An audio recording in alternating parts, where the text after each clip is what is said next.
Hello WhatsApp guys, কেমন আছেন আপনারা? হ্যাঁ, কি অবস্থা আপনাদের? আজকে যার জন্য আমি লাইনে আসছি, যে আগে শুনেছিলাম যে তোকে কাইটা লবণ দিয়ে দিব, আজকে গ্রামে আসার পরে দেখলাম তোমার কাইটা আসলে লবণ দিয়ে দেয়। লবণ না মরিচ লাগাই দিছে আমারে। পুকুরে গোসল করার পরে পাউডার কাইটে যায় আমার। এরপরে দেখি দাদি দইরা কাটা জায়গায় মরিচ বাইটটা লাগাই দিছে।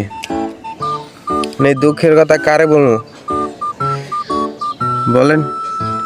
আর আপনাদের কাদের কাদের কাইটা মরিচ লাগাই দিছে এটা কমেন্টে অবশ্যই জানাবেন, ঠিক আছে? বা কারা কারা আগে থেকেই জানতেন যে কাটার পরে গ্রামে মরিচ লাগাই দেয়।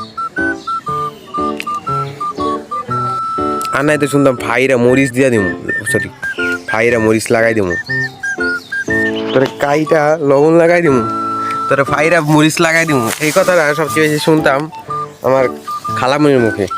কারণ আর খালা তো বেড়াইতে আসলেও তার সাথে বই নিয়ে আসতো, যে বই নিয়ে পড়তে পায়। সবাই খেলতেছে তো তুই পড়তে পায়, তোর পড়ন লাগবো।